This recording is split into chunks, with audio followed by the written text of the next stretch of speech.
हांसी से बीजेपी विधायक विनोद भयाना ने इनेलो सुप्रीमो अभय सिंह चौटाला के आरोपों पर खुलकर पलटवार किया है। जी दिल्ली एनसीआर हरियाणा से एक्सक्लूसिव बातचीत में विनोद भयाना ने कहा कि उनके बेटे का प्लॉटिंग का काम है और सभी कॉलोनियां वैध तरीके से लाइसेंस लेकर बनाई गई है।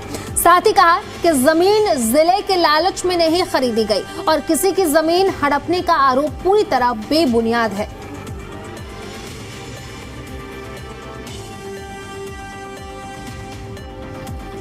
हांसी को 23वां जिला घोषित किए हुए 1 महीना समय हो गया है। ऐसे में जो विधायक जी हमारे साथ बातचीत कर लेते हैं हांसी के कि आने वाले समय में किस तरह से हांसी को विकसित किया जाएगा, क्या मास्टर प्लान के पास है बातचीत करने के। जी सर, स्वागत है सर जी न्यूज पे आपका। सर, किस तरह से मास्टर प्लान आगे तैयार किया गया ताकि हांसी है एक जल्द से जल्द विकसित हो सके शहर।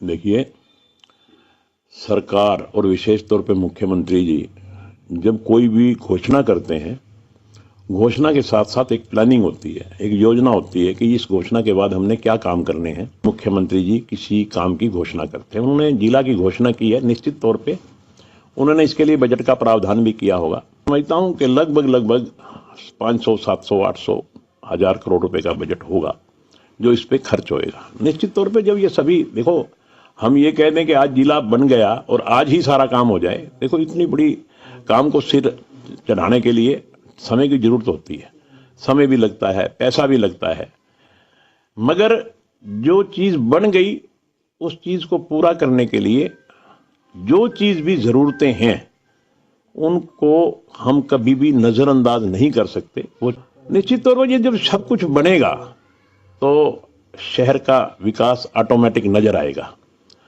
तो मैं समझता हूं कि माननीय मुख्यमंत्री जी ने जो जिला की घोषणा की है, सारी बातों को मद्देनजर रख करके ही घोषणा की है।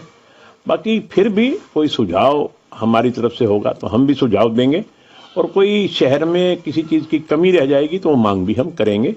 जिले को एक अच्छा जिला बनाएंगे और विकास की दृष्टि में मैं समझता हूँ कि ये काफ़ी रफ्तार पकड़ेगा। भवानीखेड़ा कई गाँव हैं वो हांसी में आना चाहते हैं, रेजोल्यूशन भी दिया हुआ आपको, तो किस तरह से उनको ऐड किया जाएगा या फिर उनको भवानीखेड़ा में रहने दिया जाएगा। देखिए, माननीय मुख्यमंत्री जी से मेरी बात हुई थी इस बारे में। उन्होंने कहा था कि जो गांव अपनी मर्जी से स्वेच्छा से आना चाहते हैं और रेजुलेशन दें पंचायत का या ग्राम सभा का प्रस्ताव दे दें तो हम उनको हांसी जिला में शामिल कर देंगे, क्योंकि अब 1 जनवरी से जनगणना चालू हो गई और किसी भी इलाके की, चाहे वो सब डिवीजन है, चाहे तहसील है, चाहे सब तहसील है, चाहे कोई पटवार सर्कल है, चाहे जिला है, उसकी हदबंदी अब बदली नहीं जा सकती।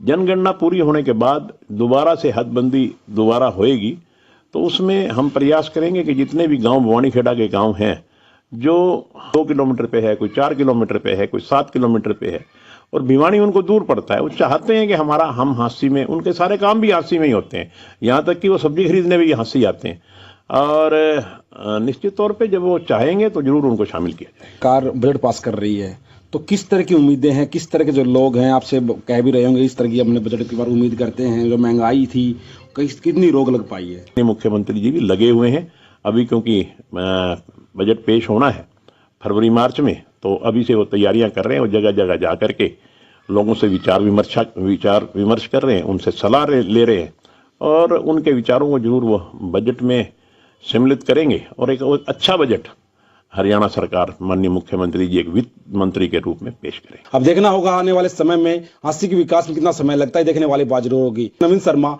जी मीडिया।